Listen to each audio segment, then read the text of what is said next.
Good evening, everyone, and welcome to our Fiesta Week. It's so great to see many familiar faces out there, and more ideally, we celebrate in person, but we feel your solidarity and support from afar. With me tonight is Maria Eugenia Brockmann, who joined the Solidarity Bridge staff last year as our Senior Director of Programs. She oversees all of our medical activities in both Paraguay and Bolivia, and in fact, she's in Bolivia now. So glad you're here with us, Maria Eugenia. We're already channeling your warmer weather. Gracias, Anne. Thank you. And thank you, everybody, for joining us tonight. Yes, I am in Cochabamba. It's one of the largest cities in my beautiful country of Bolivia. And it's also one of the locations of Solidarity Bridge's key partner, Puente de Solidaridad. I love my role of being one of the bridges, uno de los puentes, between these two beautiful sister organizations. Wonderful. We're eager to hear more from you as we move into our evening of storytelling. But first, let's ask for God's blessing.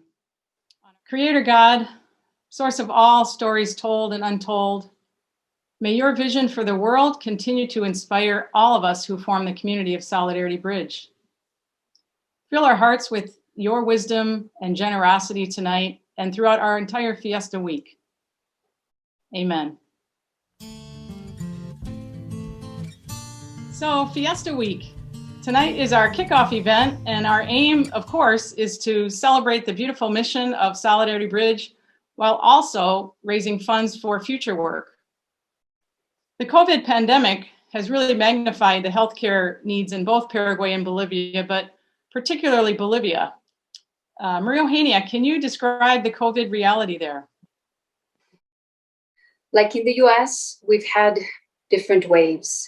We had one last year, and now we hopefully are coming out of the second one, and hopefully also the last one. COVID has crushed our hospital systems. Fatalities have been immense. Surgeries and other services were halted, and so many patients were and are still looking for access to healthcare. Even the most basic medicines were out of the market or accessible in the market. Meanwhile, doctors and nurses have been working with great risk, even some without proper PPEs. It is in this context that Solidarity Bridge's extra support really has made a big impact here in Bolivia.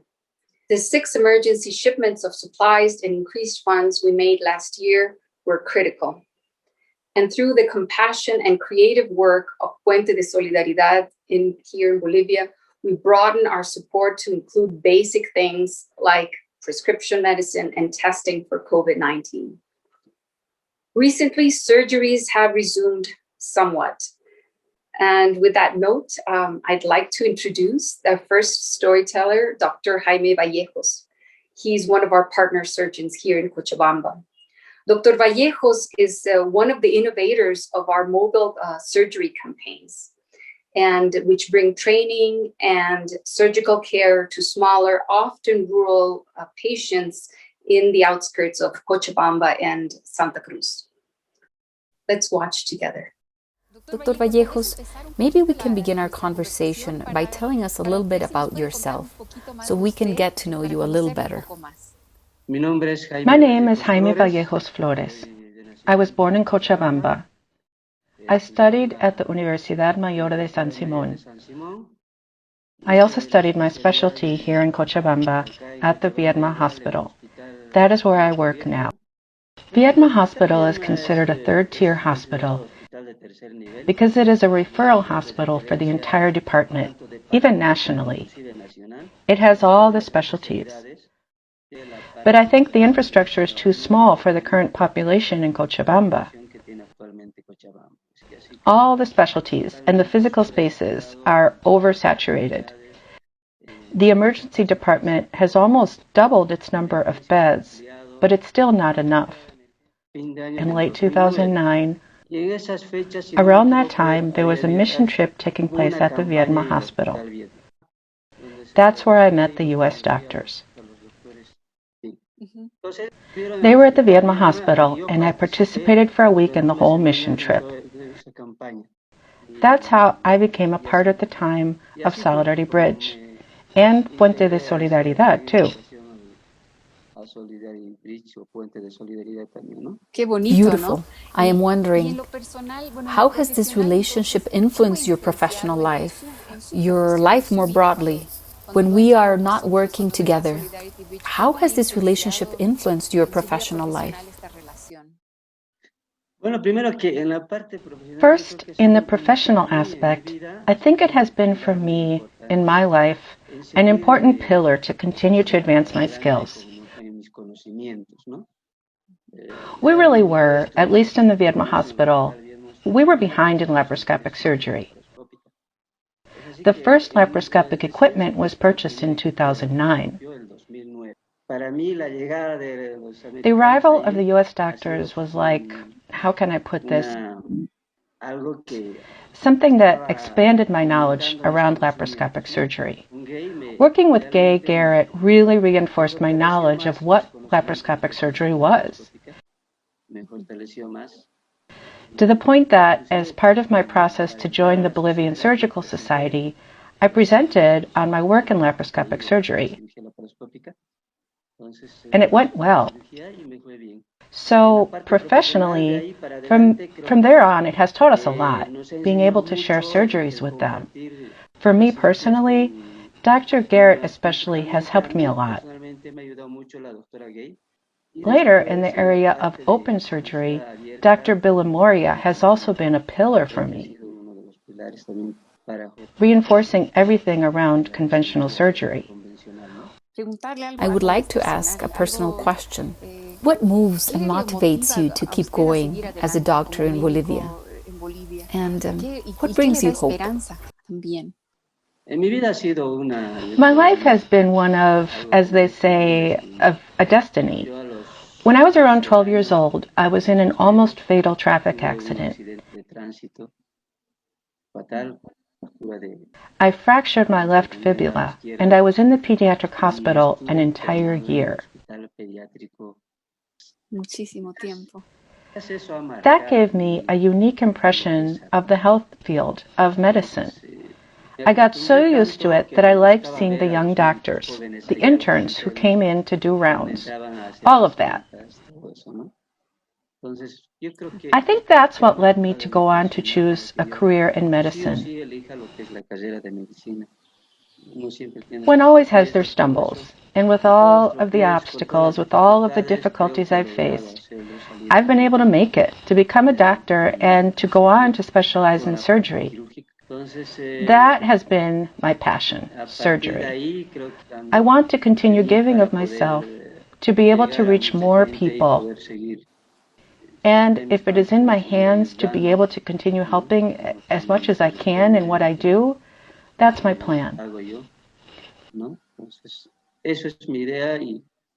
I also plan to continue with Puente de Solidaridad and Solidarity Bridge, because that is a means, a bridge, as the name says, a bridge to reach the neediest people.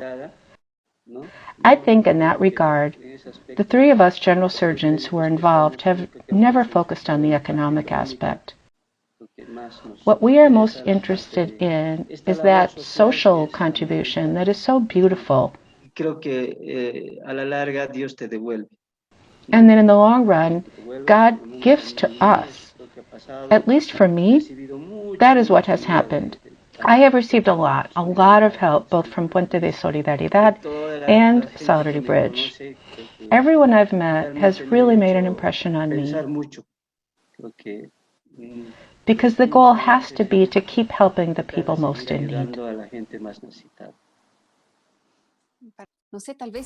Maybe you would like to add something that I did not ask you?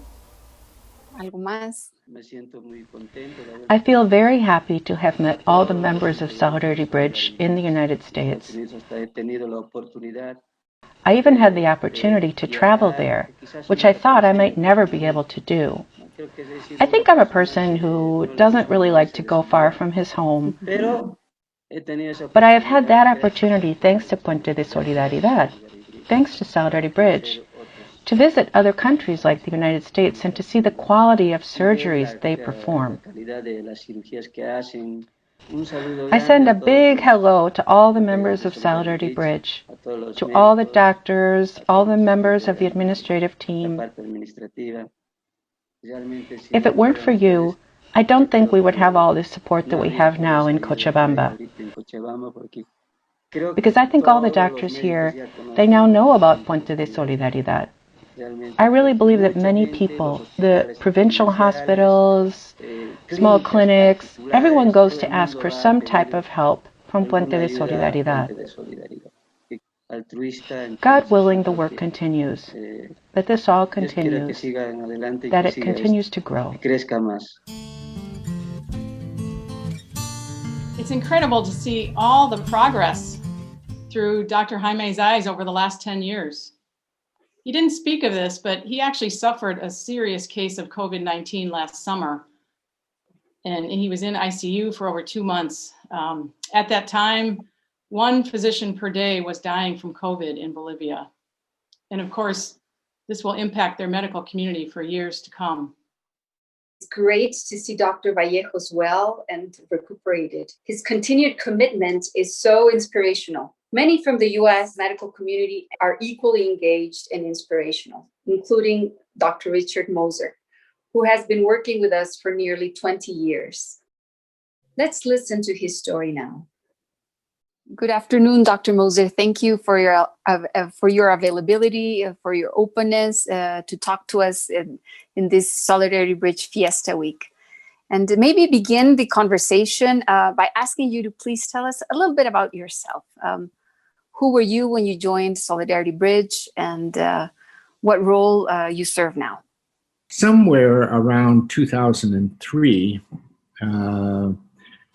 Kate Scott, who was a nurse practitioner and my surgical assistant, had traveled to Bolivia as part of the Solidarity Bridge mission. She finally harassed me enough that my better angel came through, and I decided that I would join the group on one of their trips. I was always very skeptical that neurosurgery was a useful or a good use of limited resources. It's too technologically involved. But I went and off to a country that I did not know much about, and a language that was foreign to me. But some very important encounters occurred there. We visited several hospitals, including the Children's Hospital of La Paz, where one became readily aware of the great limitations and the absolute dedication of the neurosurgeons there, who were trying to do their best with so little to work with.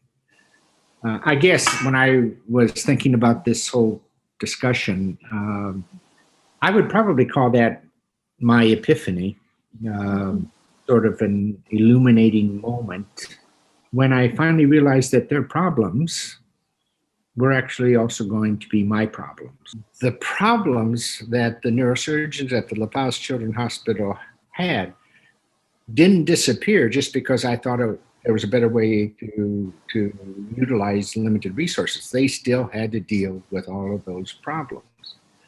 So I think from that first encounter, the concept of the neurosurgery program emerged as a resource for education, for training, for equipping, to focus on their desire to be better at what they're doing. Thank you. What it's beautiful to hear this and listen. And the realization that a short-term trip, a one-time maybe trip, has turned into such a long-term relationship of so many years now. And I'm wondering what keeps you motivated, what drives you to remain committed to this work? It was always much more than just about performing a few operations or helping out in a few cases. Because while it may benefit that individual person that I was helping with, it would not produce a sustainable or durable benefit. Bolivia is actually rich in one very important thing, and that is its human capital. Many of the neurosurgeons have trained in major centers elsewhere in South America and Europe. But when they return to Bolivia, they have little opportunity to develop further and few resources at their disposal. What developed over all of this time was the trust and respect that we had for one another. And it was that clearly sustained us. With the many trips that we have had, it has made it possible for us to become like brothers and sisters. We want to make the world a better place, yet one step at a time. Yes. There is your vision and this deep partnering that you talk about with the Bolivian colleagues and Bolivian hospitals, and you've helped build this neurosurgery program into something very strong, and it's creating, and we're evolving into something new. This would not be happening if it were just dependent on what little that I could do myself. Mm-hmm. So the fact that we've had neurosurgeons and others from numerous universities, they've all participated in courses and mentoring initiatives that we've had. Mm-hmm. It's their continued interest that is the engine driving us forward. And in that line, what have you learned from your colleagues in Bolivia? I would tell you, it is bi-directional. I have learned.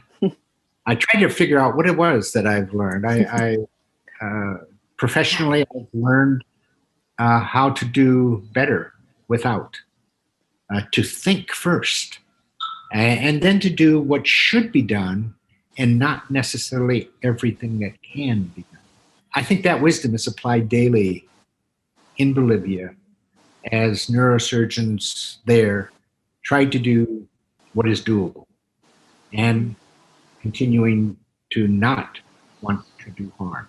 I feel a oneness of our profession and our purpose, and that sustains and invigorates my own work and probably best defines why I keep returning.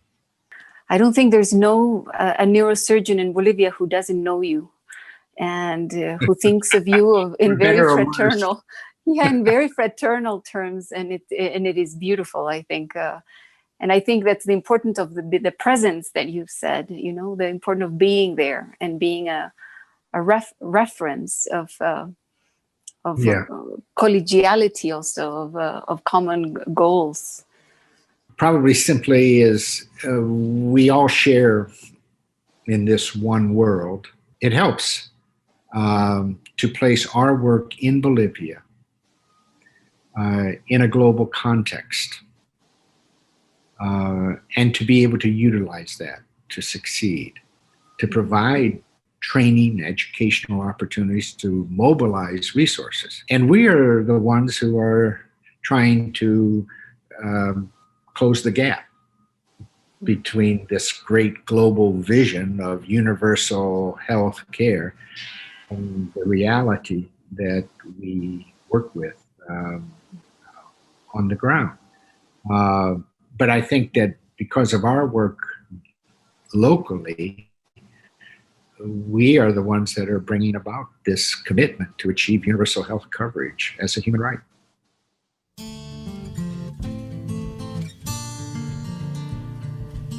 I'm grateful to Dr. Moser for his closing comment. While much of our work does involve direct service for individuals, and our third conversation speaks more about that, our vision is of a just and equitable world where all people have access to safe and affordable surgical care. This will only be possible when the local health community has the resources and skills they need to best serve their own communities.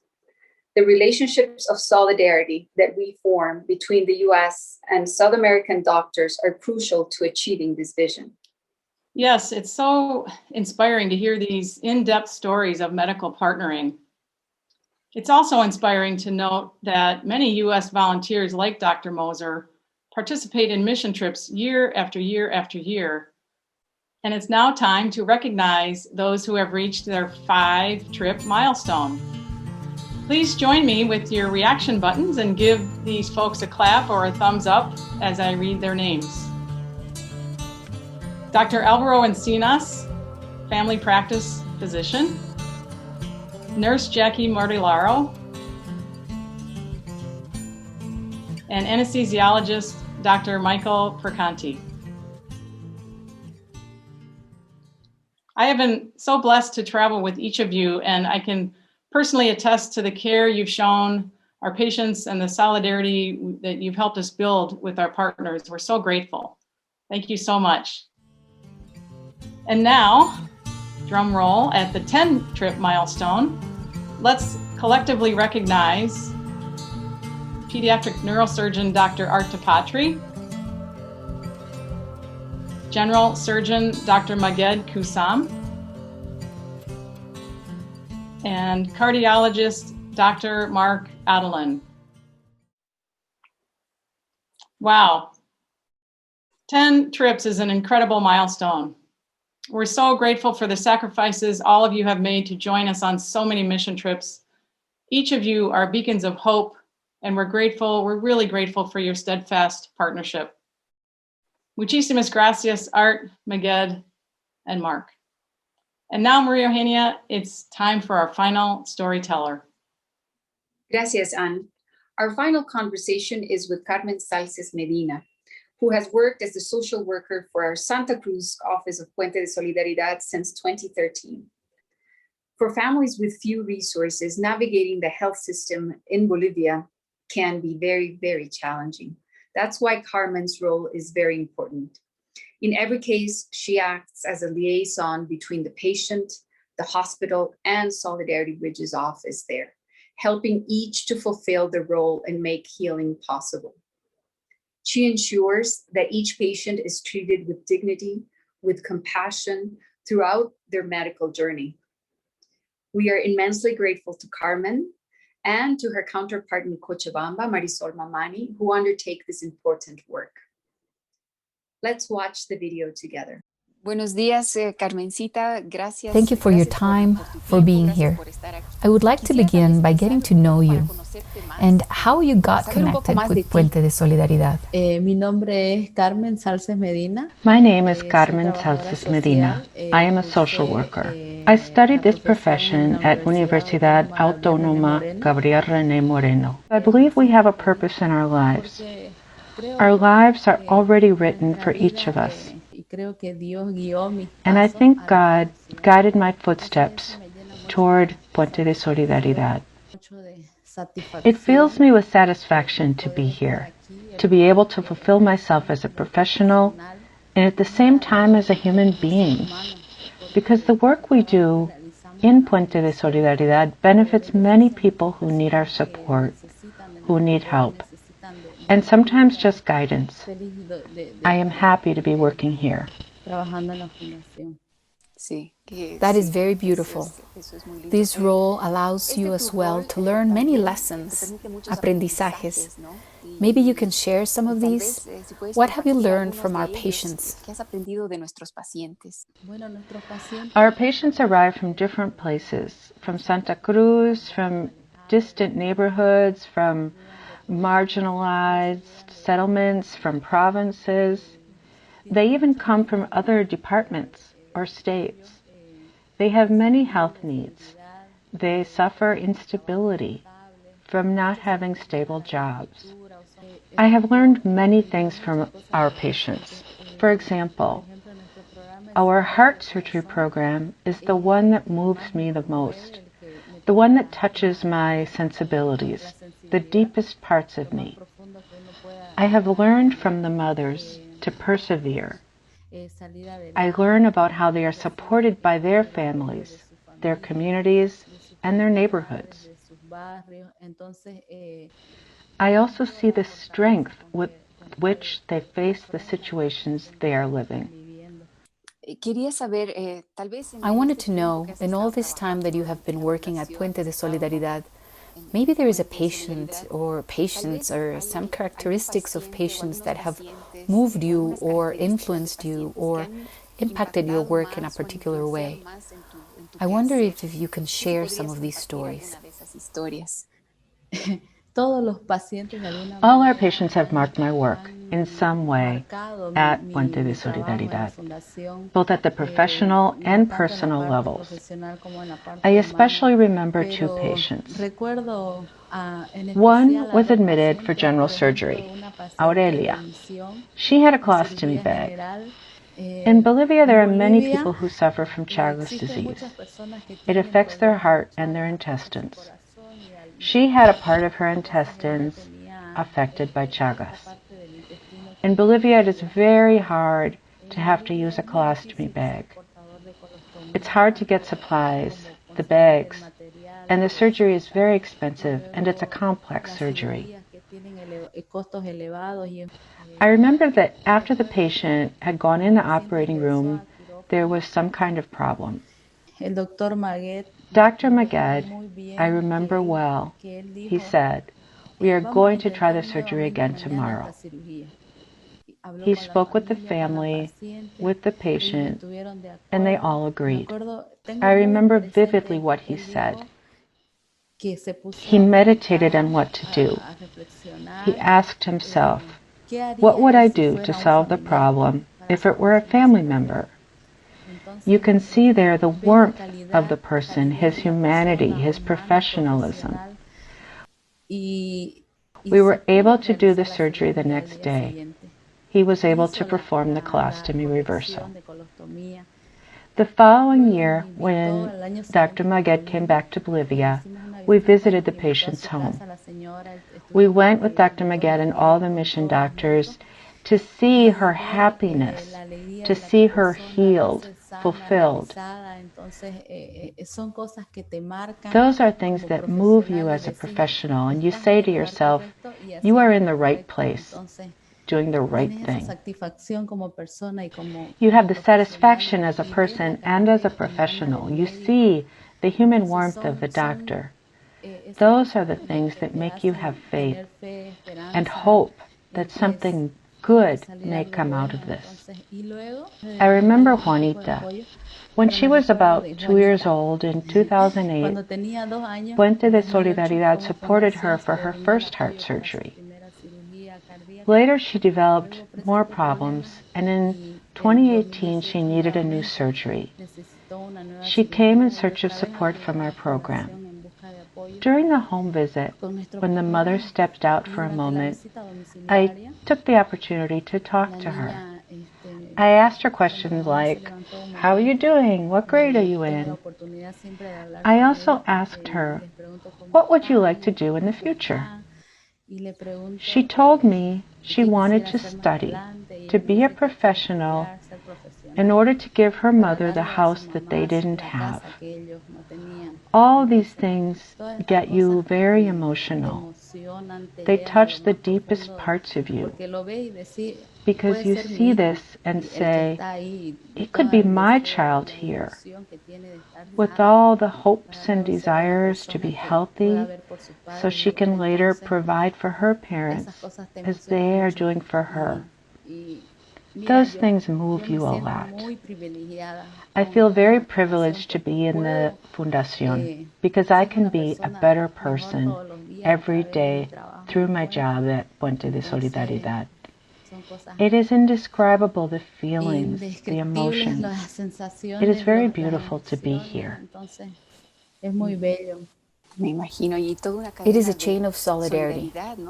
From the moment the person leaves their home in the rural areas to the moment they arrive at the Fundación at Puente, and how help and support continues all along the way. It is a chain of help. When they arrive at the hospital, many times the doctors who know our work, they refer them to us so that we can help them. We have very committed doctors.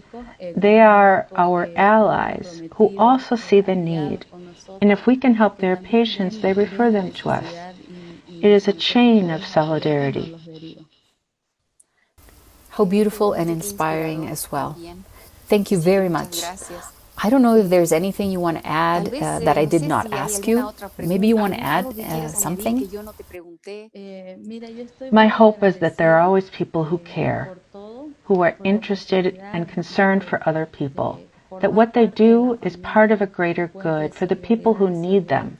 I am very grateful for everything, for the opportunity to be part of the Solidarity Bridge and Puente de Solidaridad family.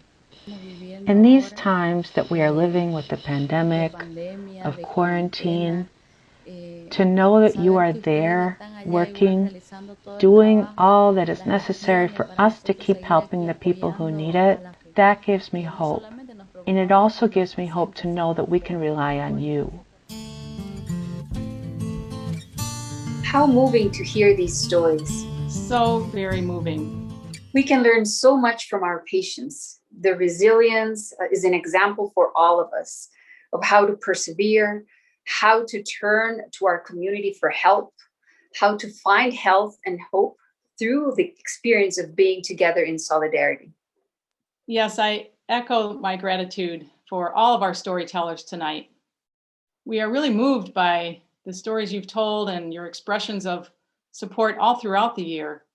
And thank you, our Zoom participants, for joining us.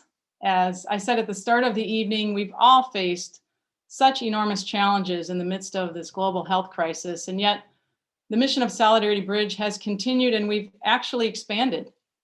Your outpouring of support at this time last year allowed us to address urgent patient needs and remain unwavering in our solidarity. You spurred the creativity of our staff and our partners who found new ways to deliver crucial supplies and new ways to reach out to those who are most vulnerable. So tonight we're asking for your help again. Before you log off, would you consider making a donation? You could use the link in the chat box or on our website. And maybe ask yourself what amount would represent your unwavering commitment to this mission. Maybe that's $50 or $500 or $5,000. Whatever the size of your gift, we all have an important role to play in this mission of healing and creating a more just world. For those who donate $50 or more, we will enter your name in a Fiesta raffle, and at the end of the week, we'll have 3 drawings for 3 exciting prizes. But for now, if you've been moved by any of these stories, I invite you to consider making a gift that stretches you into deeper solidarity with our human family. Thank you for joining us tonight. We have seen so many wonderful donations come in. And already I hear that we've surpassed $36,000. Please keep your support. Please keep your donations coming in. We are so very grateful for this expression of generosity so far. Stay close to your email in the coming days as we share more about the impact your gifts have on our mission at large. Maybe consider sharing one of these emails with someone who might not know our work, or share something you heard tonight with a friend. In that way, our mission will continue to grow both in South America and here in the US. Meanwhile, mark your calendars for April 2nd, 2022. We're counting on an in-person event at Lowe's Hotel, downtown Chicago. We hope to see all of you there. And Maria Eugenia, will you be there to join us? Yes, I'd love to be there. I will be there. Chicago in spring is beautiful. Wonderful. Already looking forward to that. Meanwhile, thank you all again. Gracias a todos. Buenas noches. God bless. Good evening and gracias.